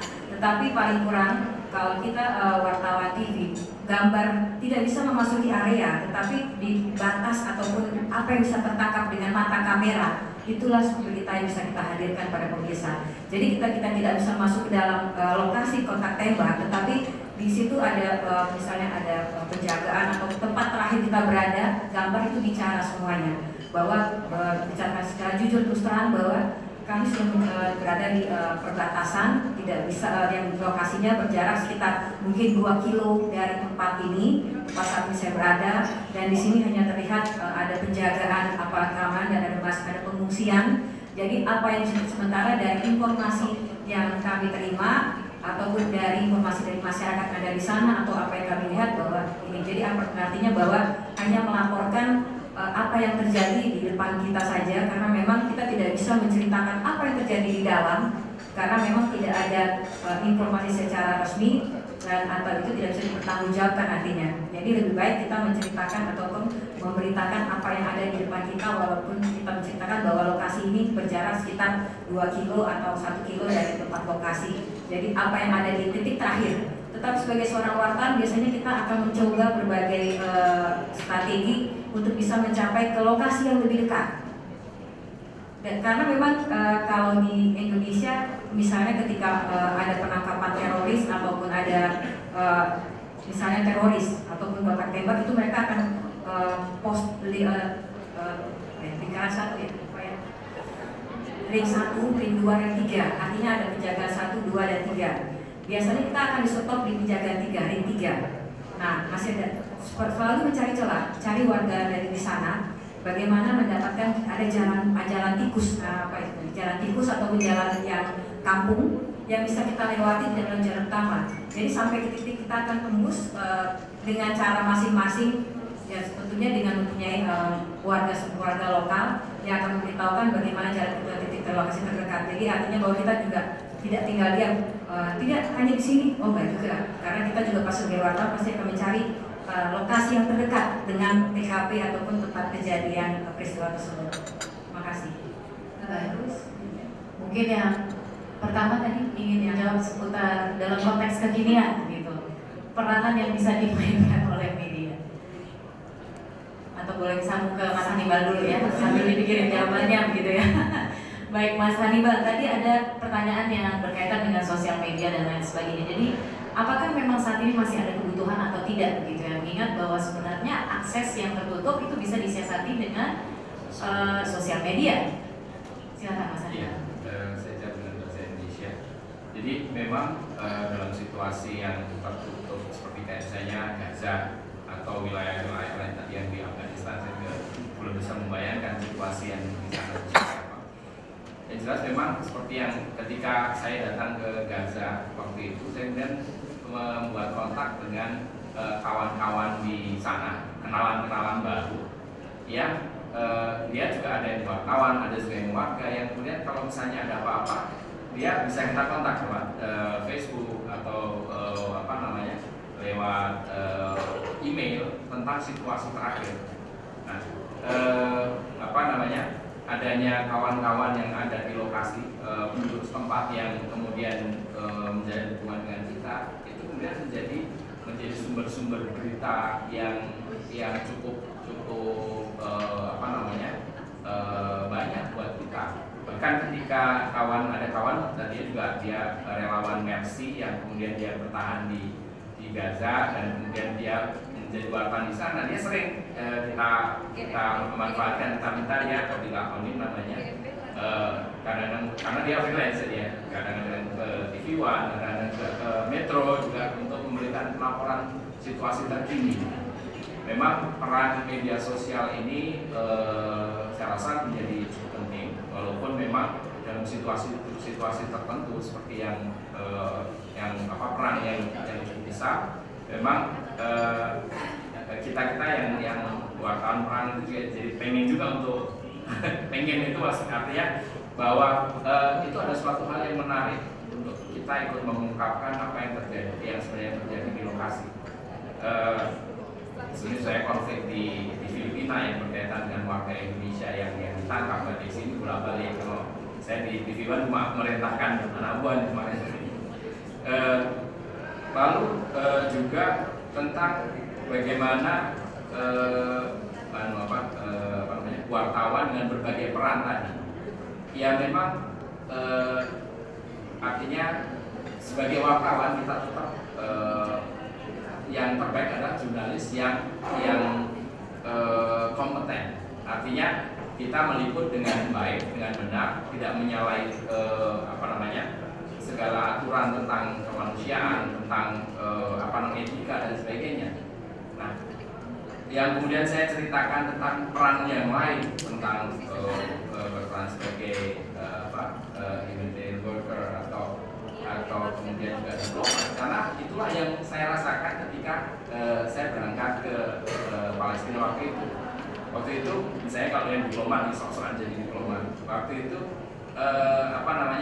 yang pejabat kita yang dari kedutaan maupun dari Hebrew ini ngobrol dengan Mr. Peter Ford itu kayaknya masih formal banget. Jadi dia bagaimana pengen Indonesia itu diakomodasi untuk bla bla bla, kita paham lah ini pendekatan formal. Situ ya Pak Peter Ford ini juga akhirnya kan ya formal juga. Tapi ketika kita wawancara dan kita menceritakan kenapa sih kita ngotot ingin bawa itu untuk masyarakat di Gaza, baru kemudian dia cerita dan kemudian menyarankan udah kalian sebagian deh dikasih di sini, sebagian dibawa ke Gaza. Bantuan itu tadi, bantuan kemanusiaan yang kita bawa. Ya kalau secara formal kan mungkin ya udah diserahkan di pemerintahan Palestina di tepi barat. Tapi kan ada pertimbangan lain. Akhirnya justru Mr. Peter Ford dia menyarankan sudah kalian yang jalan sendiri tapi lewat darat sendiri masuk ke Gaza lewat Rafah seperti itu. Memang kalau problem seperti bagaimana seperti kayak tugas negara mungkin ya kalau tadi tetap ada batasannya pasti ya. Pasti ada batasannya. Kita kan tidak melakukan itu kan sebagaimana filosofi negara kita bebas aktif kalau di Indonesia. Jadi kita sebatas memberikan bagaimana bantuan itu bisa masuk ke Gaza. Bukan dalam arti kemudian kita jadi bagaimana ikut serta untuk mendamaikan antar dua negara. Kita nggak sanggup itu nggak ada para pejabat sendiri masing-masing gitu ya. Macam itu. Tapi bagaimana kemudian tadi juga dipertanyakan ketika kita berasa memainkan peranan tersebut, apakah misalnya ada keberpihakan yang kemudian juga ditunjukkan dalam kerangka konflik begitu ya antara dua pihak yang bertikai. Jadi memang sebagai manusia itu mungkin ada bawaan, misalnya kalau di Indonesia kawan bayi itu ada. Tapi sebagai wartawan salah satunya adalah kita bagaimana melihat situasi itu dari sisi kemanusiaan. Kita mendekati kedua pihak yang bersengketa itu dengan pendekatan kemanusiaan, bukan hanya sekedar oh saya orang Jakarta, saya harus seperti orang Jakarta berpikir, itu tidak seperti itu. Kebetulan saya juga kemudian waktu itu ketika konflik di Ambon waktu itu pasca meliput di sana, kemudian meliput bagaimana pengungsi itu, saya bersama Mas Imam Prasojo itu membentuk LSM namanya Nurani Dunia. Itu yang kita berupaya untuk menekankan bagaimana para korban konflik itu adalah mereka adalah korban yang harus diselamatkan tapi juga harus direkatkan kembali. Itu yang tekad kami, sehingga saya sendiri sebagai wakil direkturnya Mas Imam gitu, apapun yang kemudian dari pengalaman Ambon itu kemana-mana, saya kemudian mengambil itu sebagai acuan bahwa kita meliput konflik, kita meliput situasi bencana, kita harus mengikuti dari sisi manusia. Jangan sampai kemudian hanya sekedar karena kita mungkin Muslim terus kemudian kita lagi meliput di Gaza, ya udah kemudian hanya berpihak ke Muslim, karena sebenarnya di Gaza ada juga yang Kristen. Kalau yang pertanyaan pertama yang cukup berat, Pak, ya memang Indonesia kekinian ini memang membuat kita semua prihatin, dan ini sebenarnya kan dampak yang panjang dari mulai dari pemilihan presiden, kemudian berlanjut sampai sekarang, dan nggak tahu sampai kapan. Dan sebenarnya situasi ini situasi perpecahan ini sebenarnya disadari oleh banyak orang, tapi rata-rata kalau saya lihat semuanya terus habis itu gimana dong gitu, caranya gimana nih kalau saya mau terima dia mau move on, tapi sana nggak move on gimana gitu. Jadi saya juga nggak tahu formulasinya akan seperti apa, tapi memang kita perlu menurut saya membuka diri, termasuk juga media, ya jangan sampai kemudian ikut-ikutan jadi kompor memberitakan yang berlebihan. Terus aja saya di TV One belum lama, belum ada setahun, tapi mengikuti proses yang terakhir itu saya merasa bahwa kita mencoba untuk menjadi lebih tidak to the point lah. Kalau nyikat frontal itu enggak, atau misalnya dalam kasus 411 yang ada konflik yang di Afghanistan, itu bagaimana kita menjaga supaya masyarakat tidak ikut ikut terprovokasi. Itu di master control, di ruangan kontrol itu udah kayak perang aja, yang satu gini bagaimana membuat gambar ini jangan sampai frontal, itu kita udah upayakan semaksimal mungkin sampai nggak ada atmosfer segala macam. Walaupun kita karena dari luar juga ada, ini kok gambarnya nggak ada, teleponnya langsung nge-post kan, udah buka dulu, habis itu itu tolong kenceng ya pindah itu luar biasa. Kalau teman-teman di berita rasanya udah biasa dengan situasi seperti itu. Makin kita harus makin hati-hati bagaimana caranya agar liputan kita, bagaimana caranya agar materi tayangan kita tidak sampai membuat masyarakat kita menjadi lebih marah dan lebih terprovokasi. Saya nggak tahu Mbak, terus terang aja situasi kayak gini harus seperti apa gitu. Tapi itu memang tugas kita bersama, media jelas, tapi juga seluruh komponen bangsa melakukan itu. Baik, beralih ke kalau untuk yang terkini Indonesia sama kayak Mas Hannibal ya. Kami di redaksi sendiri perdebatannya sangat keras banget. Untuk berita-berita politik kami akhirnya melihat apakah kalau kami buat berita politik itu akhirnya berita itu dimanfaatkan oleh politik. Bisa seperti itu kan. Dari satu berita itu akan jadi sosmed disebar lah tujuan kita bukan sebenarnya. Akhirnya kami mengambil kebijakan kita coba ambil ke real pokok masalahnya sebuah kota. Jadi tidak lagi mengatakan apakah ini solusi atau seperti apa. seperti itu yang kita bikin. Memang akhirnya kalau kita coba angkatnya pun semaksimal mungkin itu fair, tidak juga bisa jadi suatu contoh gitu. Sulit memang keadaan itu, tapi bagaimanapun akhirnya laporkan kita kadang memang akhirnya lebih banyak kalau memang ceritanya adalah kampanye pas seperti macam kayak sekarang setelah selesai kita masuk soal bunga pas seperti itu. Tapi itu untuk tidak untuk memberitakan, karena memang nantinya malah jadi semakin panas. Karena kondisinya harusnya kita semakin bagus. Seperti itu sih yang sementara bisa kami berubah. Entah itu apanya akan berakhir dengan lebih baik atau tidak, nah itu yang kami harapkan supaya semuanya dari pengimbang. Baik, dari Desi yang gimana? Ya, saya enggak. Tapi saya tidak merasa sebagai korban. Kenapa? Ya, jadi waktu itu kan memang pemilik atau owner Metro TV kan memang sudah menyatakan mendukung Pak Basuki sebagai calon gubernur. Tapi mungkin masyarakat tidak melihat bahwa itu adalah partai, bukan dari media TV-nya. Tapi apa yang terjadi pada saat demo mereka pada bulan November pagi, itu sekitar pukul 6, reporter kami saat sedang di Istiqlal mereka diusir.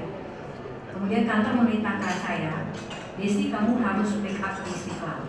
Bagaimanapun juga kita adalah sebuah TV berita, tidak mungkin kita meninggalkan momen besar di Istiqlal tersebut.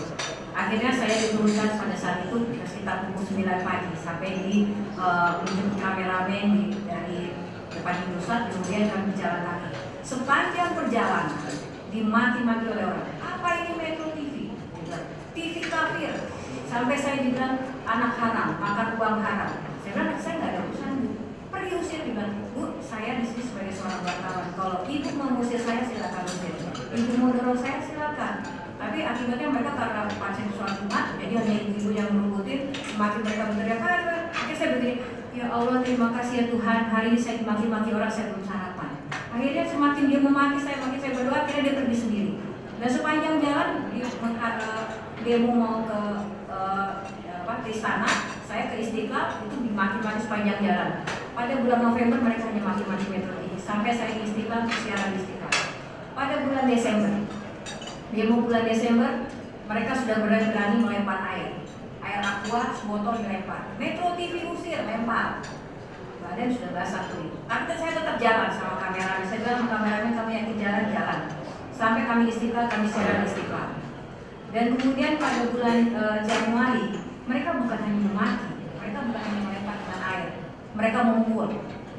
Kenapa mereka memukul?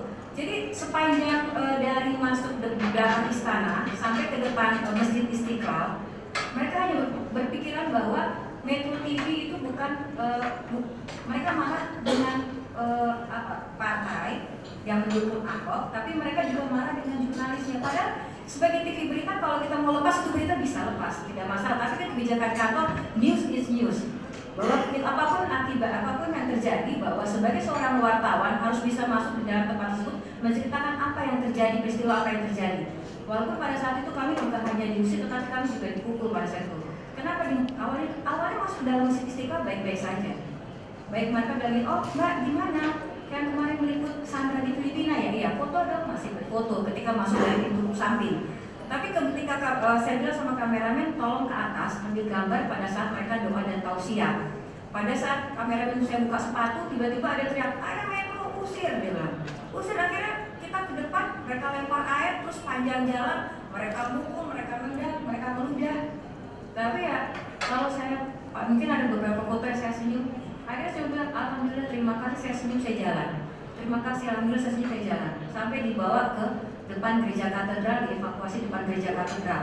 Itu setelah tangan kena pukul, ini celana masih bekas coklat karena habis hujan itu kan mereka mendam kan kena itu. Terus kepala begitu sampai di gereja katedral, saya duduk, saya kok ini kayaknya pedih gitu kan, mungkin saya coba lihat, iya tante merah mungkin, tapi makanya akhirnya kemudian saya putuskan ke kantor polisi, bukan karena bahwa saya habis dipukul saya kantor polisi, bukan, karena saya pikir kalau sebagai korban wartawan akibat kasus ini saya sudah selesai. Tetapi agar peristiwa ini tidak terjadi pada wartawan lainnya, mungkin lebih baik saya melaporkan ke polisi, karena pada malam sebelumnya juga dari wartawan Kompas juga mereka letakkan sama, dan pada bulan November dan Desember ada beberapa fotografer juga kemudian sampai babak belur karena mukanya seperti rahasia sebelumnya. Ya. Jadi mereka sudah artinya bahwa mereka tuh perbuatan mereka tuh tidak bisa ditolerir lagi seperti itu. Tapi sebenarnya kalau mau fair, kalau kita mau jujur pada semua pemberitaan mungkin jarang, maksudnya boleh dibilang semua pasti punya kepentingan masing-masing gitu. Tapi kita di lapangan sudah mencoba bagaimana untuk bisa membuat itu sedemikian adil, fair. Kalau Metro TV pada saat itu melihat dari bulan November, Desember, Januari reporternya dimaki orang, ditendang, dipukul, dia tidak akan kirimkan orang lagi.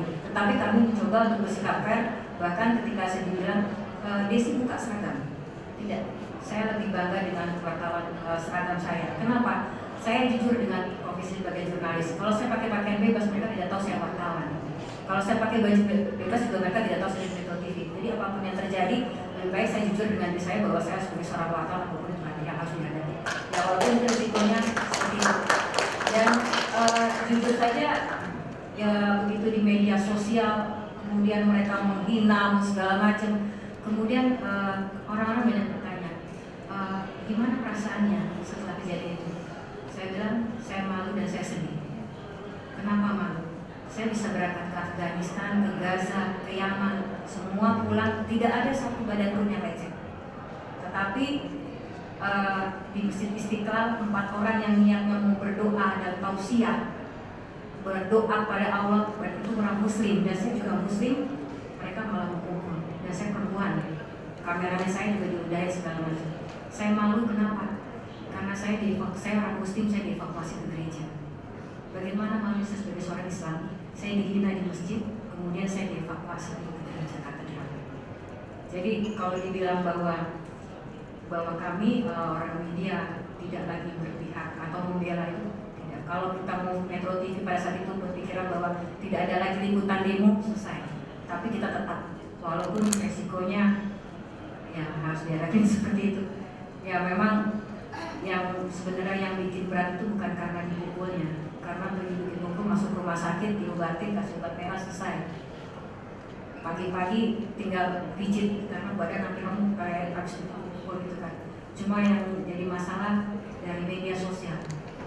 Media sosial tidak hanya menghantam diri pribadi saya, tetapi keluarga, bahkan semua sampai ke akibatnya ya jadi antara perang di antara sesama keluarga, karena memang kalau kita orang Padang ini kan orang-orang pesantren, jadi dibilang macam-macam, jadi antara keluarga sampai akhirnya yang dituakan mendamaikan itu. Tapi untungnya saya bersyukur saya punya orang tua, setiap hari dia memberikan semangat, bahkan dia bilang gini, Desi, selama ini kamu jadi wartawan Metro TV, hanya tayang di Metro TV, tapi kami ambil hikmahnya, bilang kamu bisa tampil di semua media. Jadi jangan pernah merasa bahwa kamu sudah jadi korban, enggak. Kami ambil nikmatnya aja. Mungkin itu. Terima kasih. Baik. Iya, silakan. Memang situasi konflik termasuk konflik yang ada di kita ini sebenarnya semua bisa jadi korban. Kebetulan Mbak Desi ini yang kemarin jadi sorotan. Sebenarnya waktu itu walaupun konon TV One itu lebih banyak meliput yang pro demo, tapi ternyata sebenarnya kameramen kami ada 4 orang yang juga menjadi korban.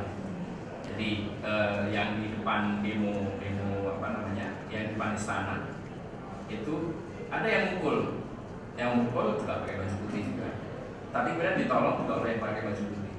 Nah, sementara yang di utara yang ketika mulai ada penjarahan, itu benar-benar yang menjarah itu udah tahu bahwa itu kita pakai seragam dan anak-anak udah pakai seragam, itu ditampol pakai konblok, bukan ditok. Nah, ini yang kemudian kita menyadari bahwa situasi crowded itu kita sebenarnya nggak tahu siapa sebenarnya mereka, karena mereka makhluk tersendiri yang mereka kita nggak tahu sudah jelas-jelas yang yang konon menurut mereka banyak meliput mereka, tapi kok tetap juga jadi korban.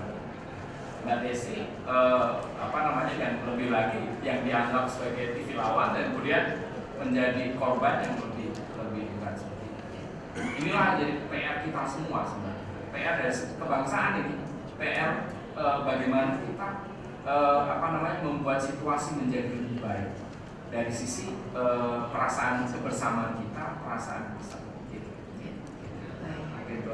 Ini juga bisa dikembalikan lagi kepada profesionalitas ya. Profesionalisme itu adalah nomor satu juga ukurannya bagi wartawan. Tadi Desi juga memperlihatkan bahwa salah satu contohnya adalah dengan tidak mau menanggalkan seragam gitu. Padahal itu memang adalah opsi-opsi gitu yang diberikan oleh Metro TV kepada wartawan melihat eskalasi ketidaknyamanan yang dialami oleh wartawan dalam konteks peliputan kekinian tadi gitu yang disampaikan. Kawan-kawan ini juga yang dari TV One juga kita tanya, ayo kita ke kantor polisi nggak?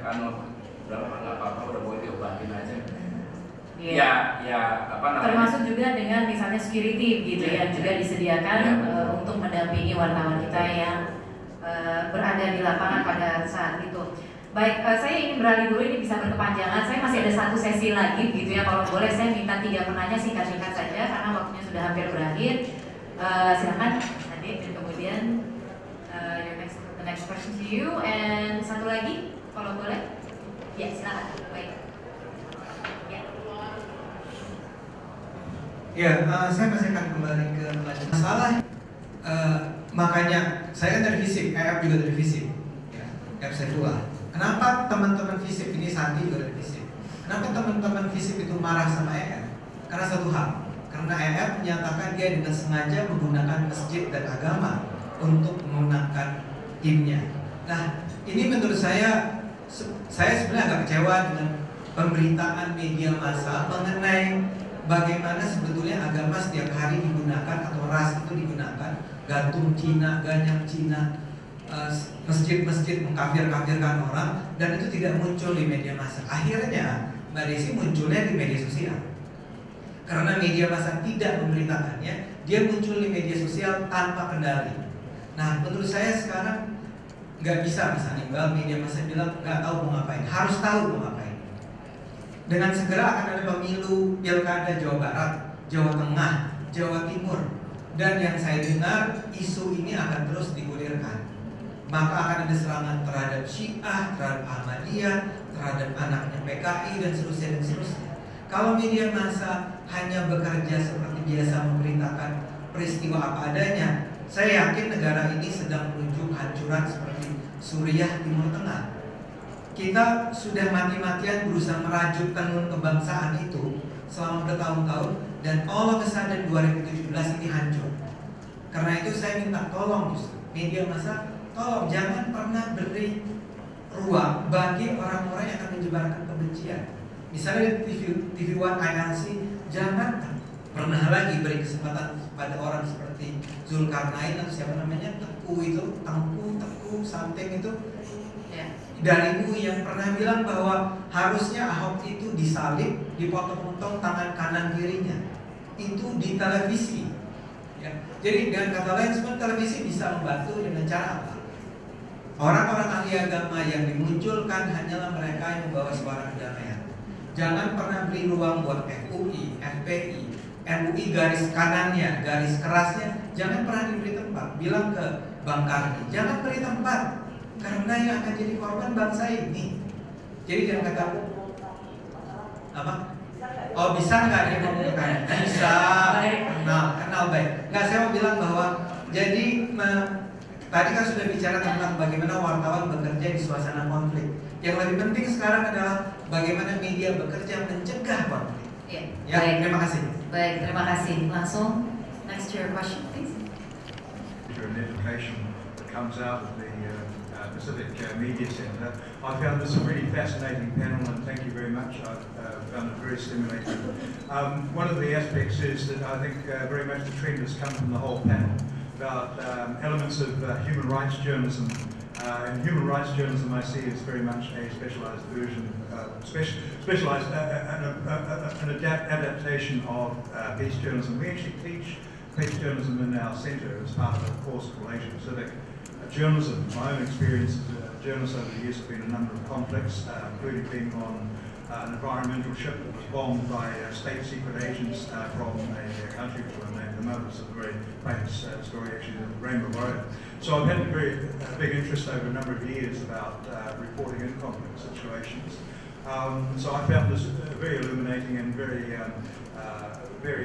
inspirational presentation, so thank you very much. But I'd have lots of questions actually, but I'll just keep my questions to one very specific one. And I found, Hannibal, your description of the Gaza humanitarian mission fascinating, in the sense that there's collaborative, a form of collaborative journalism, you might say, between the mission had 3 government officials, correct me if I'm wrong, 3 government officials, there was 8 doctors and 6 journalists. And maybe I missed something in the translation or something like that. But my fundamental question around this was, how did that mission come about? And because I think that's quite unprecedented, the number of journalists in relation to the whole group, and the fact that it was an enormously positive outcome of the hospital, etc. But how did that come about? Was it a government initiative? And did the media organisation decide that this is a really important thing, we'll send our journalists? Or was it even collaborative at the point where the mission was set up? How was it decided, and how was the composition of the mission decided on? I wanted to clarify that. Thank you. Okay, very well. Thank you. Jurnalis yang bekerja di daerah konflik, karena saya tahu itu sangat berat dan sangat membahayakan, saya bisa merasakan itu.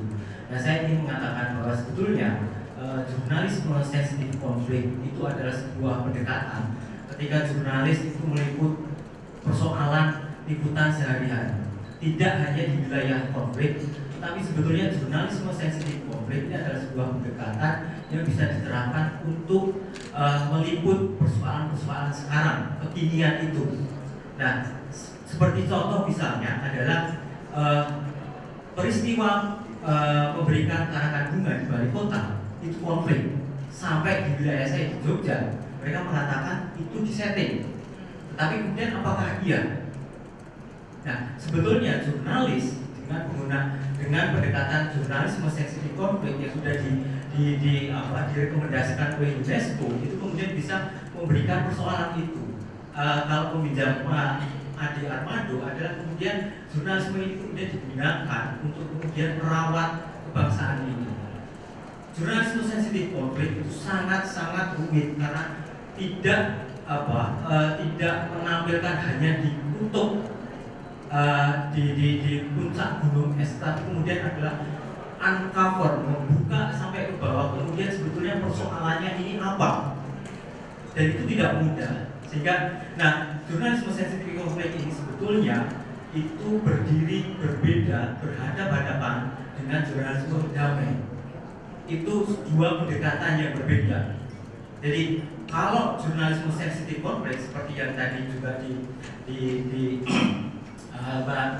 oleh Mbak Fitri adalah ketika jurnalis menggunakan pendekatan ini, mereka adalah mencoba untuk mencari, membuat berita yang berkualitas, yang berguna, seperti di ungkapan Pak Ade Armando, supaya kemudian konflik itu bisa mereda. Itu adalah paradigma dari jurnalisme sensitif konflik. Agak berbeda dengan jurnalisme damai yang kemudian dalam penerapannya adalah kemudian dikatakan bahwa oh ya, jurnalis ini adalah seorang diplomat, oh ya, jurnalis ini adalah itu. Tidak. Itu ada tugas yang lain. Jurnalisme ketika ada di wilayah konflik adalah membuat berita yang terbaik. Baik. Itu. Terima kasih. Pertanyaannya tadi?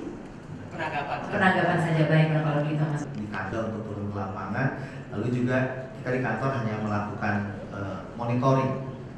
Itu sudah kita lakukan dari awal pertama demonstrasi. Saya sama wakil berat saya turun langsung ke lapangan karena memang kita pengen ngasih tahu ke teman-teman juga yang baru-baru bahwa ini situasinya udah beda dengan demo-demo tahun 98, demo-demo tahun 2004. Itu udah beda jauh banget. Jadi kita harus seperti itu. Dan kekerasan itu memang sudah terjadi mulai tanggal 4 bulan November itu. saya dengan tim saya ketika sedang live dikeroyok sama 5 orang, semuanya sama-sama. Tapi memang kita harus bisa memilah apa yang harus kita lakukan. Karena kalau kita beritakan juga hal kekerasan, takutnya efeknya malah jadi kekerasan lagi. Seperti itu. Jadi Pak Ade, kita akan sementara ini kita akan turun langsung semuanya ke lapangan. Nggak bisa kita cuma diskusi di ruang redaksi atau hanya melihat gambar-gambar footage di ruang kontrol kita. Itu aja. Baik, ke Mas Hannibal tadi ada pertanyaan yang sangat spesifik sekali ya mengenai misi tadi ya dijalankan pada saat melakukan peliputan ke Gaza, terutama sebenarnya siapa yang melakukan inisiatifnya, gitu, apakah ini pemerintah ataupun dan dengan komposisinya itu siapa yang menentukan gitu. Baik, kalau kita berangkat ke Gaza, memang waktu itu ada inisiatif dari pemerintah Indonesia, khususnya Kementerian Kesehatan, untuk memberikan bantuan sekitar 2 miliar untuk warga Gaza. Nah, itu yang kemudian diberikan dalam bentuk obat-obatan dan kemudian peralatan medis dan juga cash. Nah, ini yang kemudian kita berikan pada tanggal sebelumnya yang di Aman itu tanggal 2 Januari dan kemudian tanggal 8 yang di Rafah. Nah, setelah itu sebenarnya yang inisiatif pemerintah sendiri itu sudah selesai. Nah, namun ketika kami masuk ke Gaza dan kemudian saya dan juga ada beberapa dokter yang dari Mercy itu melihat kondisi seperti itu, maka kemudian yang tadinya sebagian uang itu akan diberikan dalam bentuk rumah sakit lapangan, kemudian kita switch bahwa kita merencanakan pembuatan rumah sakit. Nah, sebagian dari kemudian kawan-kawan dokter dari Mercy kemudian kan kontak dengan Menteri Kesehatan dan menceritakan rencana pembuatan rumah sakit ini dan kemudian menyetujui. Dari Kementerian Kesehatan juga kemudian berbicara dengan Pak Presiden untuk adanya bantuan dari pemerintah Indonesia.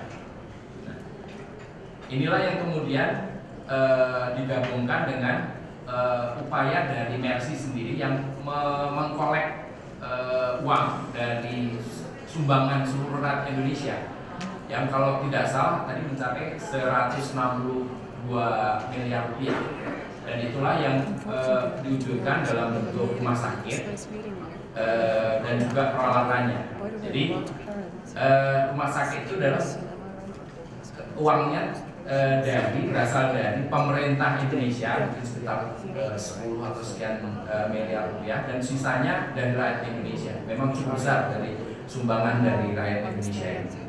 Nah, kenapa kita waktu itu sudah langsung bikin MOU? Ini nekat-nekatan memang. Waktu itu kita udah daripada nggak ada istilahnya nggak ada bentuk yang kelihatan, ya udah kita upayakan deh, kita semoga kita bisa mengumpulkan dana. Kalau waktu itu dana yang dibawa teman-teman tuh selain yang 2 miliar dari pemerintah, mereka paling cuma bawa 50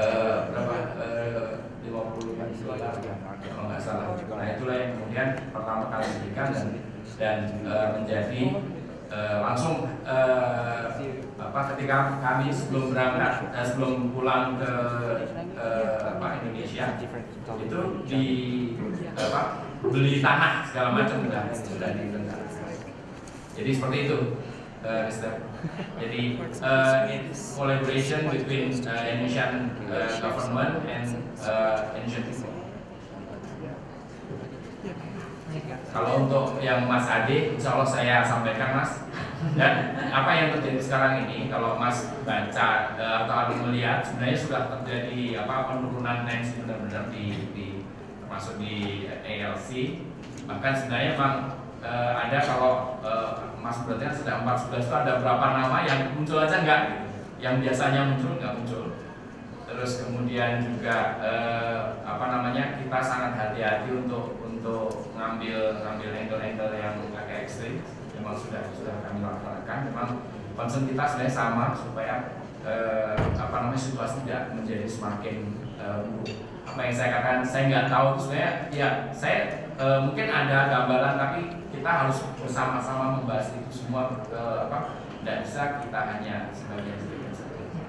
Untuk Mas yang di sana, mungkin terima kasih atas tanggapannya, Mas Bayu. Ya, baiklah. Desi, mungkin lain? Terima kasih. Mas Adi, mungkin Desi mau tambahin sedikit. Memang benar setuju bahwa memang konteks kali ini karena agama dan ras. Tapi para senior artinya bahwa bisa memberikan kekuatan juga buat reporter di bawah. Tapi jujur aja, pada saat kerusuhan November, Desember, Januari itu memang reporter kami ada yang down, bahkan ada satu orang sampai harus ke psikolog selama 2 bulan gara-gara waktu live mereka dia didorong-dorong pada saat mungkin ada di YouTube videonya itu dia 2 bulan untuk psikiater itu kantor backup. Tapi saya juga bersyukur bahwa ternyata Metro TV backup semua, baik itu untuk psikolog, baik pengobatan saya kemarin itu sama teman-teman semua. Kita terus dikasih support bahwa kita dikasih pendampingan oleh tim dokter dan juga psikolog bagaimana caranya buat netralisir kembali atas kejadian kemarin. Itu aja Mas Ade, terima kasih, dan dari Jogja juga terima kasih, dari TNI juga terima kasih, thank you. Ya, baiklah, boleh tepuk tangannya yang meriah pada sore hari ini juga dari diskusi kita mengenai peranan media dalam situasi konflik dan krisis. Memang di saat, kalau boleh menyimpulkan sedikit saja, di saat konflik dan krisis ini memang media seharusnya memberikan informasi yang seimbang dan juga menenangkan suasana, dan bukan malahnya memanas-manasi atau memprovokasi publik, malah justru harus menjadi bagian dari informasi yang jujur, jernih dan seluas mungkin begitu mengenai apa yang perlu diketahui oleh publik, dan sehingga dapat membantu meredakan juga menyelesaikan krisis dengan misalnya menyediakan alternatif solusi, dorong ke alternatif solusi yang mungkin bisa dikembangkan untuk mengatasi atau menyiasati krisis dan konflik ini. Sekali lagi terima kasih. Satu ya, Mbak Sandi, ada yang ingin disampaikan?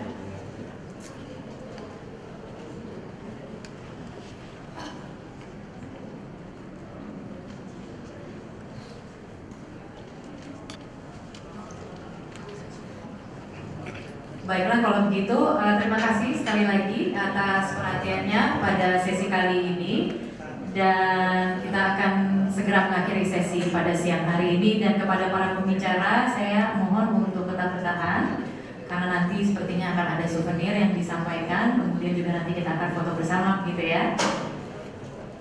Dan mungkin nanti masing-masing pembicara akan difoto satu persatu gitu untuk menjadi bagian dari dokumentasi acara pada siang hari ini. Sekali lagi terima kasih, boleh tepuk tangannya sekali lagi kepada para pembicara kita.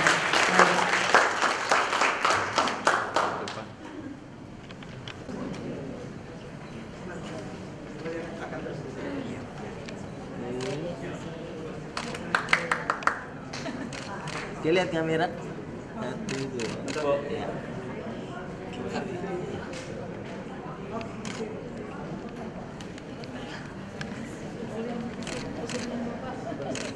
Lihat kamera. Di sini.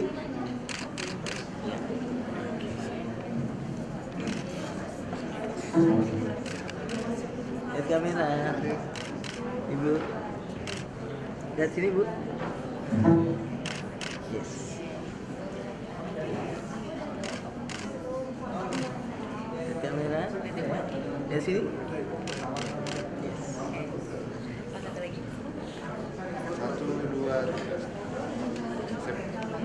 Foto sendiri-sendiri. 1, 2, 3. Tahan. 1, 2, 3. Oke, gitu. Fotoin mereka dulu. Iya. 1, 2, cheese.